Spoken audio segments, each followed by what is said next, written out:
Hello YouTube, Size17 here, but you can just call me Travis, and welcome to the second video of my top 30 albums of 2019. And again, top albums means what I like, my favorites.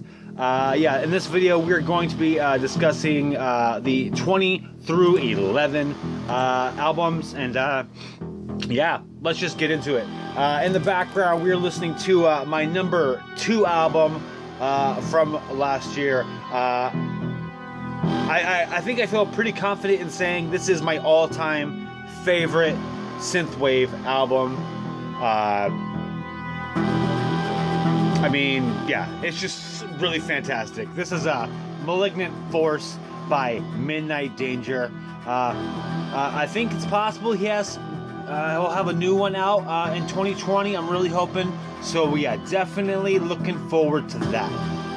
If you like synthwave, give this one a go because you will like it, no doubt. All right, as I said, this is number 20 through 11. So let's get it started. Number 20.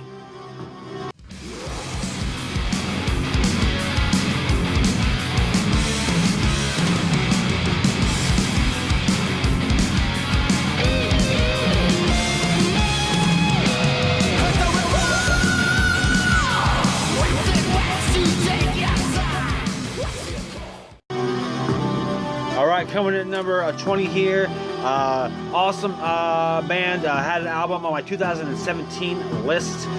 This is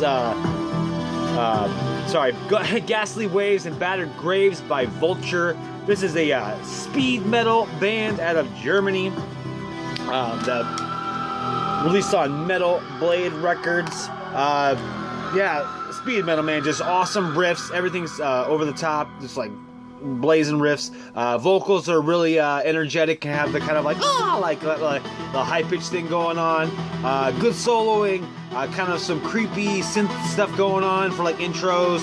Yeah, just awesome stuff overall. Favorite tracks: the Garret, Doer's Hollow, and then probably the title track, Ghastly Waves and Battered Graves. Yeah, if you like their first one or their EP, you'll like this one as well. Ghostly Waves and Battered Graves by Vulture.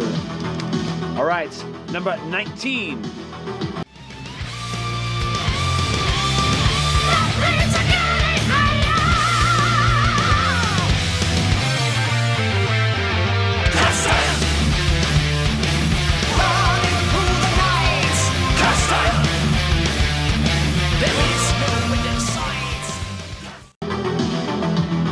Coming at 19, a band from my area. This is cyber metal by Skeletor. As I said, from my area, from Washington State. I think some of the guys were from California originally, but I think they're now housed in Washington State. So they're an American band, released on Gates of Hell Records. Yeah, just awesome new wave traditional heavy metal. Good riffs, good soloing. Yeah, awesome stuff overall. Favorite tracks: Cast Iron, The Hammer, and then probably a Cyber Samurai. Which, yeah, I'd probably go with those the first 3 tracks. But Cast Iron, that one is easily my favorite on the album. Anyway, good stuff. If you're into heavy metal, Skeletor is maybe worth your time. Cyber metal by Skeletor. All right, number 18.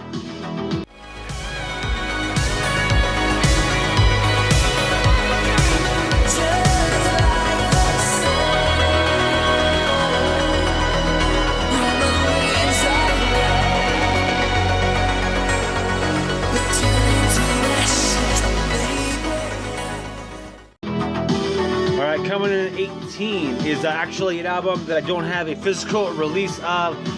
This is an artist, Kalax, with the album 3, Roman numeral 3. This is an artist out of England that plays synthwave. As terms of label, like I said, I don't have a physical release for this, so we'll say no label. That being because I ordered both a tape copy and a CD copy of this album, and was never able to get those sent to me. Contacted the artist, didn't really get anything. Had to actually do refunds through Bandcamp for both of them. This is something that actually happened with me with his previous album, although I did eventually get that tape, although like over a year after that, so who knows.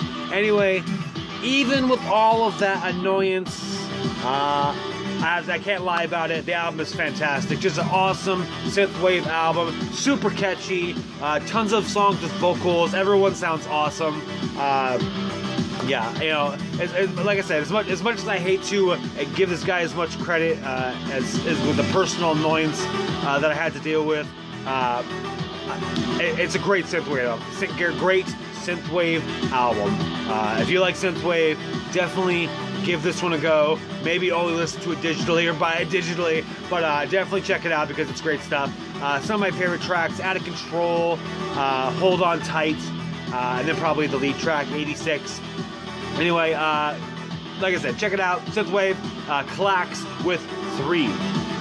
All right, number 17.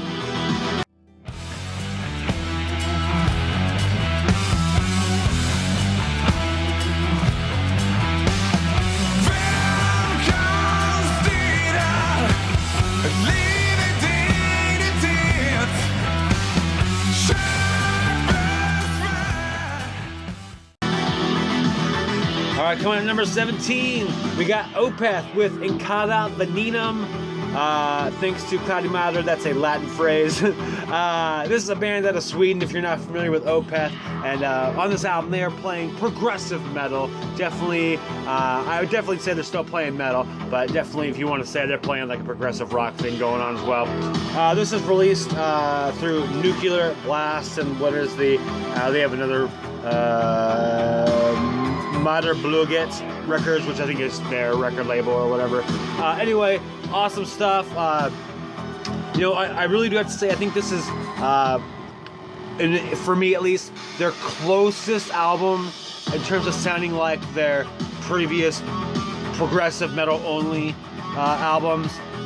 Still, there's no harsh vocals or anything like that, but which actually, there was an interesting thing I saw with an interview with Michael Ackerfeld, whereas the essential question was, does it annoy you that people constantly ask you, like, if you're going to go back to harsh vocals, or, you know, just questions about harsh vocals in general, does it annoy you?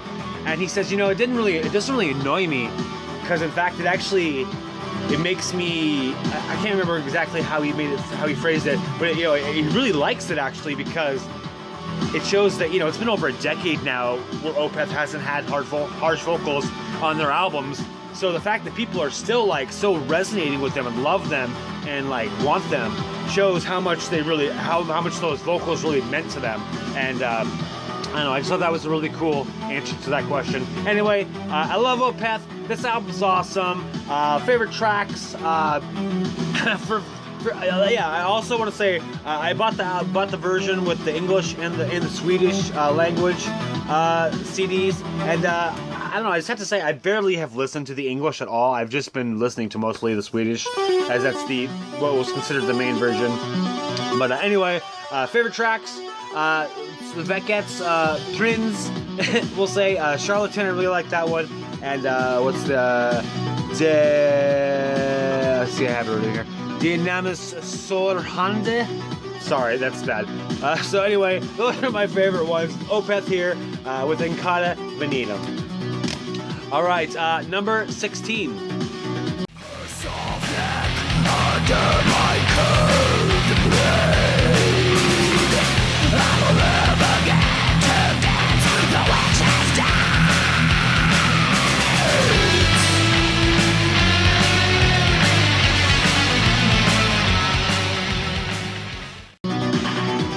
Alright, this one is a good one. This is Light the Candle in Honor of Devils from Vaultwraith.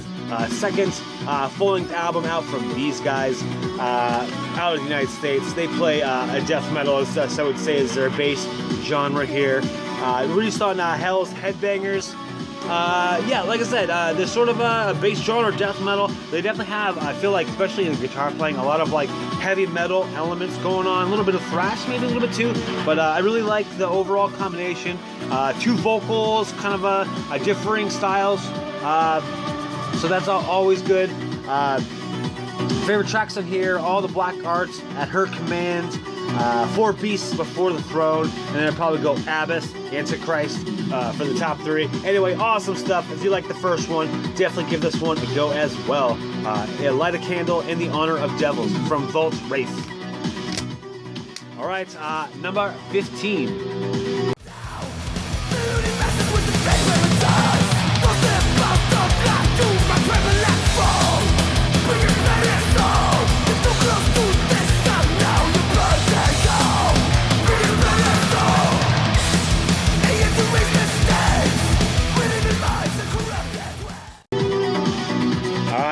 This one. No. All right, coming up next, Lowest Creature. This is called Sacrilegious Pain. This is a band out of Sweden. They play thrash metal with a hardcore tint to them. Released out through Isolation Records. Yeah, this sounds like Power Trip. If you like Power Trip, the last couple albums they've put out, you will definitely be into this album. It is definitely in that same sort of vein. Awesome stuff. Favorite tracks, Preacher's Pedestal, Sacrilegious Pain. The first 2 tracks are just total awesomeness. And then I'd probably go with Let the Darkness Swallow Me Whole for the top 3. Yeah, awesome stuff. Thrashy goodness here from Lowest Creature, Sacrilegious Pain. All right, number 14. Selling candy out her house, she was one with the struggle. Everyone on the block would go, even my cousins and uncles, sister and brother and grandmother, single lovers or couples. It was the spot. In any competition there was no you could get. I'm just kidding, but we lived in no bubble. We kept it locked for no unexpected visitor trouble. We hear a knock, turn the light off. We don't live here, we unknown. I'm in my place. All right, coming here at number 14, we got Lucy Camp with the Campfire mixtape. She calls it a mixtape. I don't know. Mixtape is kind of a weird term for me. It sort of feels like an album still, just maybe more or less curated, we'll say maybe. I'm not really sure if that's generally the case or not. But anyway, it sort of just feels like a I don't know. They feel like albums to me, so I'm considering it an album. Here it is, number 14 on my list. This is a rapper out of the United States, released on through Quintic. I'm not really familiar with that label or anything about them, but anyway, that's who put it out. Like I said, rapper, just really catchy. I guess a little mixtape raw, maybe on the beats a little bit, but I don't know. I would say for the most part, I really enjoy them. Favorite songs, East Side. That was the first track that was actually released on Bandcamp. I think at the time the only track released on Bandcamp, but the strength of that track alone convinced me to buy it, and I was not disappointed. Obviously here at number 14. Also really enjoyed the track Drive. I think that's a really cool introspective track on the release. And then I would probably go Oh My for the top 3. Anyway, awesome stuff. I don't listen to enough rap. I wish I listened to a lot more, but this one definitely hit the nerve for me, and definitely if you like rap, check it out, please. This is a Campfire mixtape from Lucy Camp. All right, number 13.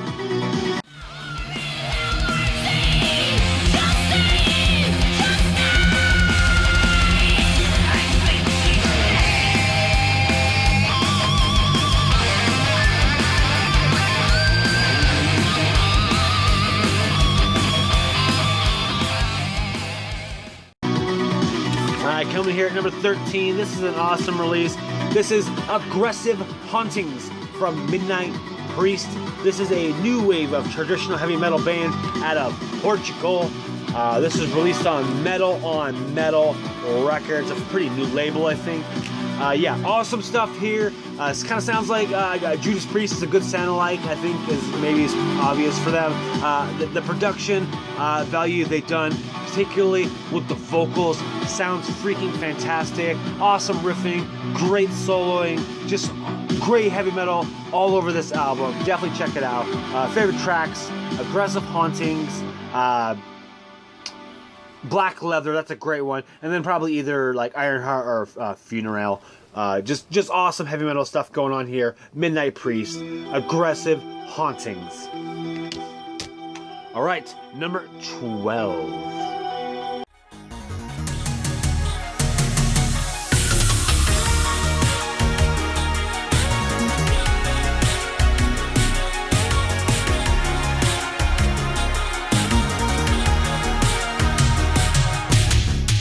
calling from a distance. I hear your voice. All right, coming in at number 12 with probably one of my favorite album arts of 2019. This is Introspect by Michael Oakley. This is a synthwave, synth-pop artist out of Scotland, released on New Retro Wave Records. Probably the synthwave label going right now if you had to pick one. Yeah, this is just super catchy synthwave, synth-pop stuff. The lead single, Control, one of my most listened to songs of the year. My computer's going crazy right now. I listened to that song so many times. Probably this album would have had a good chance of making the top 30, even if it was just Control as a single. I love the song that much. I just like, man, that song freaking sold me so hard. Anyway, awesome catchy stuff. Favorite tracks, obviously Control. Also got to give a shout out to Push It to the Limit, and then probably Left Behind. Yeah, awesome stuff. Michael Oakley, Introspect, awesome album cover. Just sounds super fucking 80s. As you know, I love everything that sort of sounds 80s, whether it was released in the 80s or is released now. I'm into it, and Michael Oakley definitely does a good job of sounding very 80s. So yeah, definitely go check it out. Michael Oakley, Introspect, synthwave, love it. Number 12, and yeah, let's move it on to number 11. You tell me, you call me, well it's getting late. I won't be left hanging, so don't think that this is over. You want me, baby, right now you just don't know it.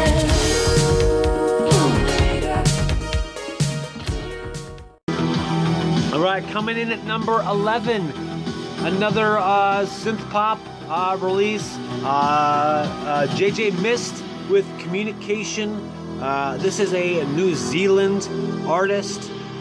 Became aware of this artist in 2017. She did a guest vocal on a synthwave artist release from a band called Car. The album was called Carmageddon. Anyway, With Her Tonight was the name of that song, and man, I was like blown away by JJ Mist's vocals. I still say probably in the whole synthwave scene, JJ Mist best vocals. I'm gonna say it now. JJ Mist best vocals in the synthwave scene. Anyway, I've been super longing for a full-length album from her, and she finally delivered it here with Communication, released on this beautiful cassette, pink. The cassette version out through Luxury City Records, which I found out was actually from my own state, Washington State, so that's freaking awesome.